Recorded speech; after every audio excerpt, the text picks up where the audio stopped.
ഒരു പരിക്ക് പോലും സംഭവിക്കാതെ രക്ഷപ്പെട്ട 3 വിമാന അപകടങ്ങൾ പരിചയപ്പെടാം. അതിൽ അവസാനത്തെ വിമാന ലാൻഡിംഗ് കണ്ടാൽ നിങ്ങൾ തീർച്ചയായും അത്ഭുതപ്പെടും. മൂന്നാമത്തേത് എയർ കാനഡ ഫ്ലൈറ്റ്. 1983-ൽ ഒരു വിമാനം പറക്കുന്നതിനിടയിൽ പൂർണ്ണമായും ഇന്ധനം തീർന്നു. ഏകദേശം 40,000 അടി ഉയരത്തിൽ എഞ്ചിനുകൾ പ്രവർത്തനം നിർത്തി. എന്നിട്ടും പൈലറ്റുമാർ പരിഭ്രാന്തരായില്ല.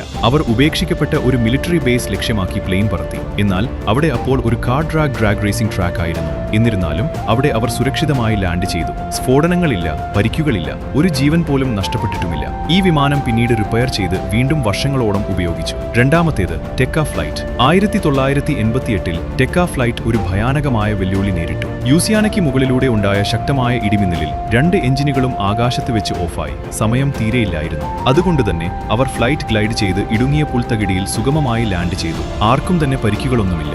ഒന്നാമത്തേത് US എയർവേസ് ഫ്ലൈറ്റ്. 2009-ൽ ന്യൂയോർക്കിൽ നിന്നുള്ള ഒരു വിമാനം ടേക്ക് ഓഫ് ചെയ്ത് വെറും 2 മിനിറ്റിന് ശേഷം ഒരു കൂട്ടം പക്ഷികളെ ഇടിച്ചു. 2 എഞ്ചിനുകളും തകരാറിലായി. പവറില്ല, സമയമില്ല. എന്നാൽ ക്യാപ്റ്റൻ ചെസ്ലി ഒന്നും ചിന്തിക്കാതെ വിമാനം ഗ്ലൈഡ് ചെയ്ത് കൃത്യമായി ഹഡ്സൺ നദിയിലേക്ക് ലാൻഡ് ചെയ്തു. ഇതിലെ 155 യാത്രക്കാരും ജീവനക്കാരും അത്ഭുതകരമായി രക്ഷപ്പെട്ടു. ബോട്ടുകൾ എത്തുന്നതുവരെ വിമാനം നദിയിൽ പൊങ്ങി തന്നെ കിടന്നു. ഇതുവരെ രേഖപ്പെടുത്തിയതിൽ വെച്ച് ഏറ്റവും സുരക്ഷിതമായ ക്രാഷ് ലാൻഡിംഗുകളിൽ ഒന്നാണിത്.